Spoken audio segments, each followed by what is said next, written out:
안녕하세요 여러분. 오늘의 천자문 사자는 극염작성입니다. 이길 극, 생각염, 지을작, 성인성자입니다. 이 사자를 직역하면은 생각을 극복하면은 성인이 된다가 되겠습니다. 여기서 이 염이란 것은 일의 이치, 즉 사리를 따지는 행위를 말합니다.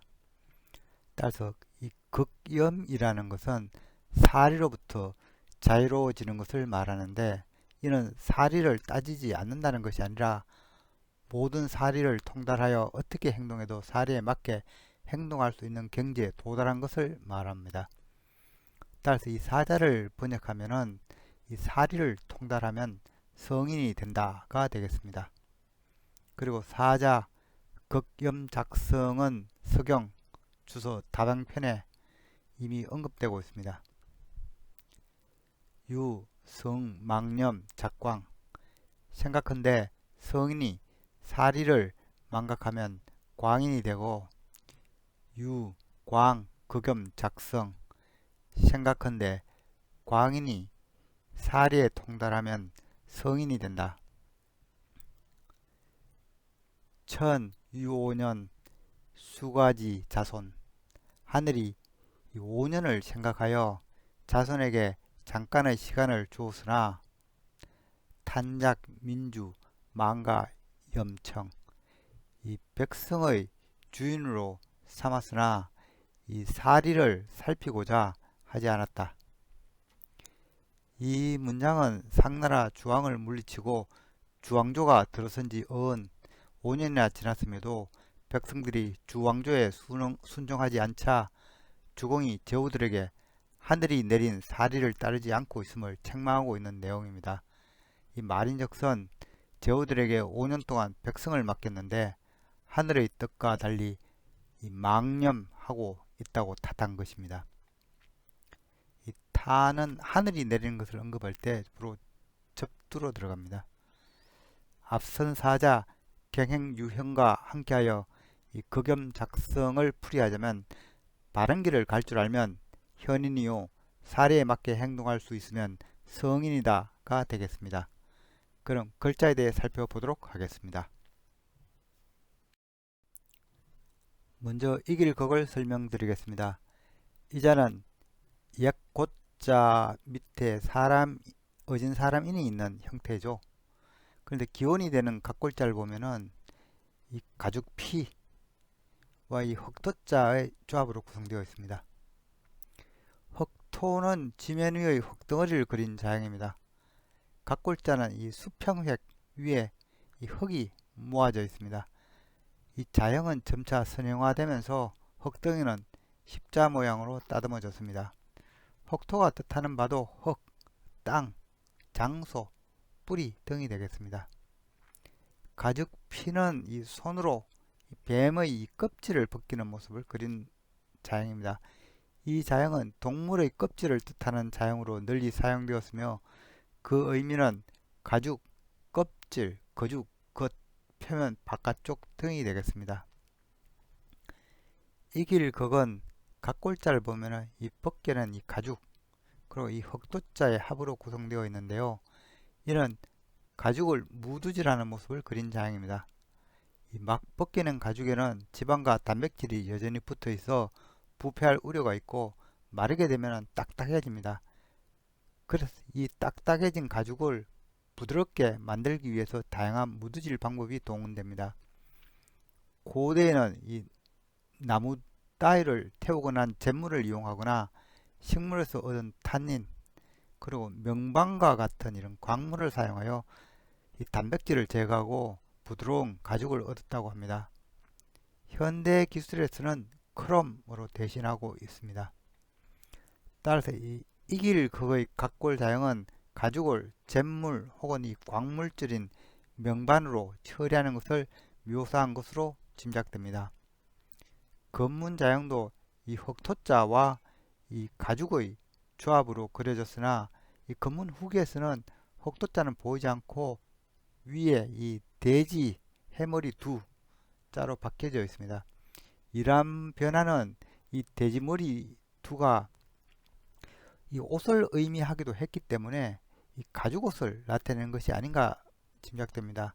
실제 옷을 입다는 이 입을 피자의 검문자형을 보면은 이 옷이자와 이 가죽 피의 합자로 구성되어 있는데요. 이 이길 극의 이 후기 이 검문자형이 이 옷이자와 가죽 피를 합성시킨 형태처럼 보이고 있습니다. 소전자형 역시 그러한 형태를 그대로 따르고 있는데요. 하지만 오늘날 자형은 예서에서 따듬어진 형태로서 소전과는 차이가 많으며 오히려 이 검문 자형에 가깝게 묘사되고 있습니다. 이길 극은 딱딱한 가죽을 부드럽게 다스린다는 해석에서 처음의 뜻은 이걸 혹독하게 다루다 였다고 합니다. 그리고 그 뜻이 점차 발전하여 제압하다, 다스리다, 이기다 등으로 그 의미가 발전됩니다. 오늘날 이길 극이 뜻하는 바도 이기다, 해내다, 이루다, 참고 견디다, 미치다, 능하다 또는 죽이다, 해치다 등의 뜻을 갖고 있습니다. 한자에는 가죽을 부드럽게 다루는 형태를 그린 또 다른 자형이 있죠. 이를테면 이 가죽위자입니다. 가죽위는 이 굳은 가죽을 부드럽게 하기 위해서 이 발로 밟는 모습을 그린 자형입니다. 이러한 무드 방식은 고산지대에서 많이 행해졌다고 합니다. 다음 자는 생각염입니다. 이 자는 이재금과 마음심의 합자입니다. 이재금은 이 무언가를 덮은 이 덮개 그리고 그 안에 뭔가 이렇게 갇혀 있는 것을 그린 자형입니다. 자형은 이 바구니 덫을 이용한 사냥법에서 기원한 것으로 추정됩니다. 이자의 처음 의미는 덮치다 혹은 가두다였습니다. 그러나 지금 무언가가 이 안에 들어있다는 의미가 강조되면서 그 뜻이 이제 지금을 나타내게 된 자가 되겠습니다. 자형은 검문과 소전을 거쳐 변화가 조금씩 되었지만 거의 각골자형을 그대로 유지하고 있습니다. 오늘날 이 검이 뜻하는 바는 이제, 지금, 오늘, 곧, 바로, 이것 등이 되겠습니다. 마음심의 각골자형은 잡은 짐승의 심장 모양을 그린 것입니다. 고대인들은 이 심장에 생명의 본질이 있다고 생각했습니다. 그래서 마음심이 뜻하는 바는 심장, 가슴, 마음, 의지, 생각, 중심, 생각하다 등이 되겠습니다. 생각념은 이 마음으로 이 생각하는 것을 표현하고 있는데요. 각골자를 보면은 이 말하다는 의미의 이 입구자와 마음심의 조합입니다. 그런데 이 입구자가 뒤집어져 있어서 이 입구자가 이 심장을 향하고 있습니다. 즉 이는 밖으로 내뱉는 말이 아닌 이 마음으로 내뱉는 말을 의미합니다. 검문에서는 이 뒤집어진 이 입구자는 뭔가를 가두다는 이재금자로 바뀌게 됩니다.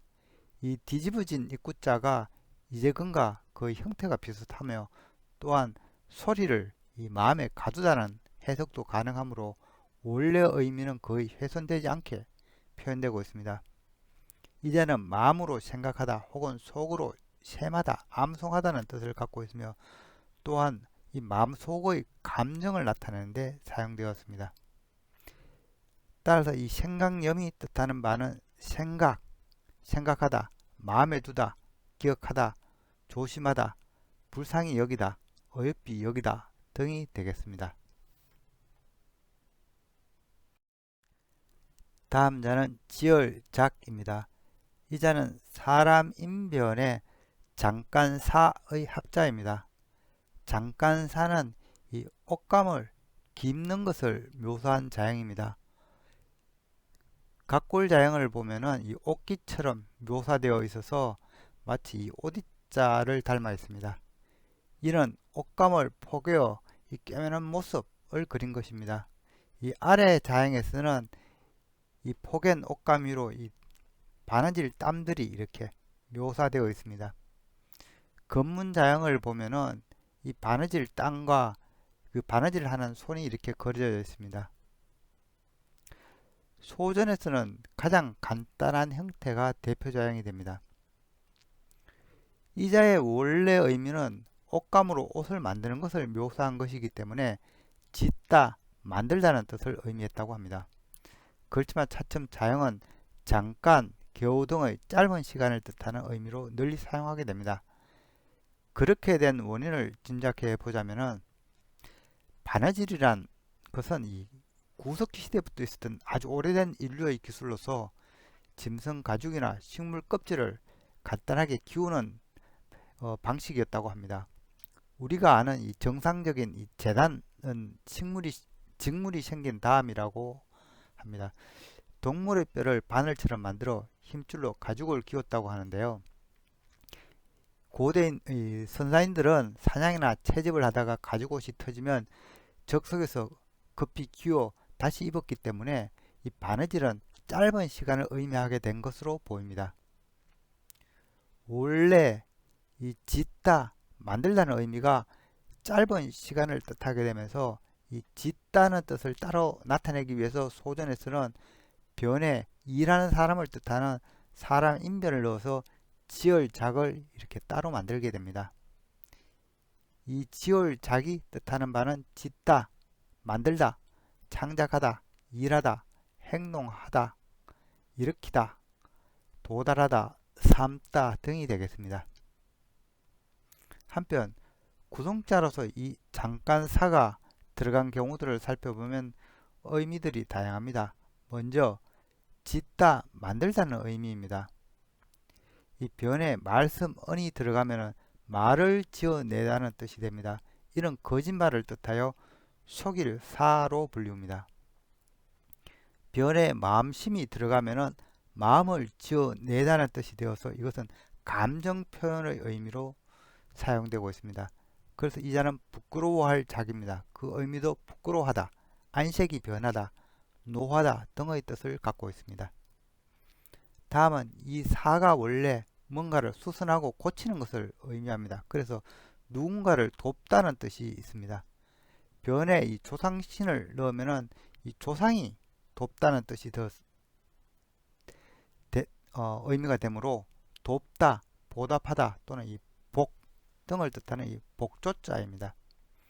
다음은 이 벌어진 틈을 이 메우는 행위이기 때문에 이 사라고 하면은 이 메우다는 의미로 사용되기도 합니다.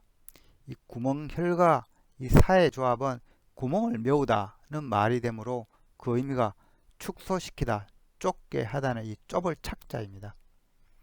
다시 여기에 이 제방변이 들어가면 힘으로 좁게 하다는 뜻이므로 짤착자입니다.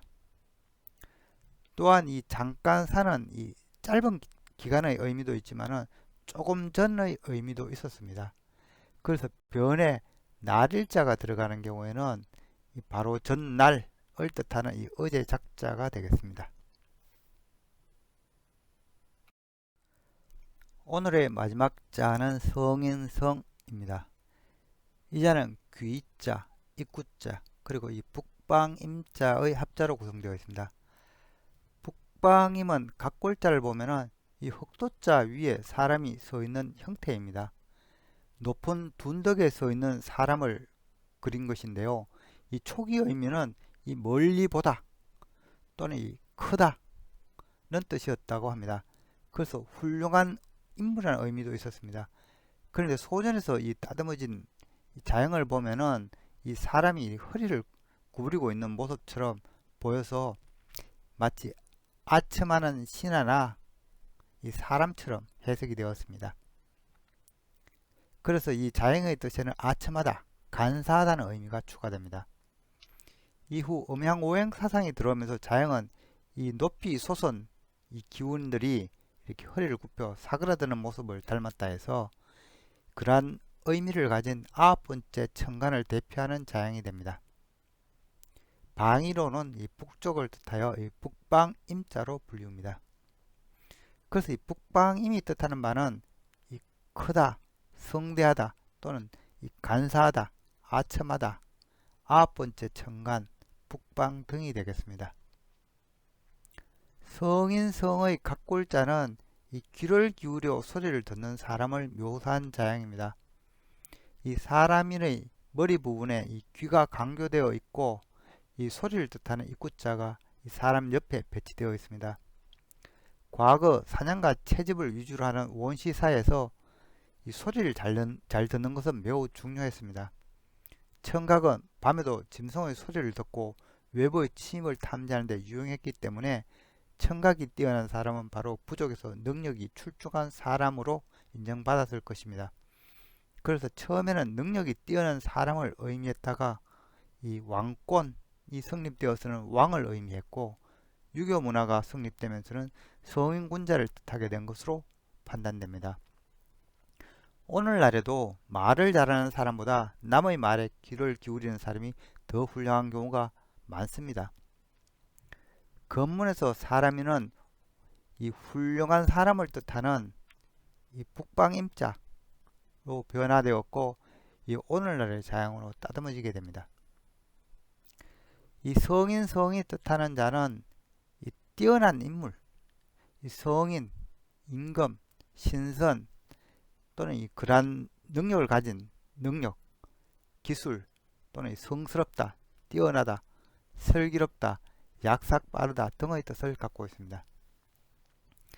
참고로 성인을 뜻하는 또 다른 자양으로는 이 힘쓸골이 있습니다. 이 자를 보면은 흑토자와 손을 뜻하는 또우자의 조합입니다. 이는 이 땅을 다스리는 자를 나타냅니다.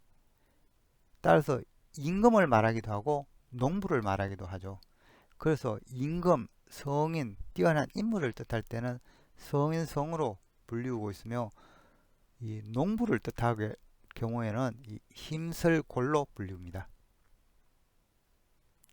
한편 이 한자 자형 중에는 이 임자가 구성자로 들어가는 경우 기원자가 이 북방임이 아닌 경우들이 있습니다. 바로 이 장인공의 이 손잡이를 가리키는 이 임자가 되겠습니다.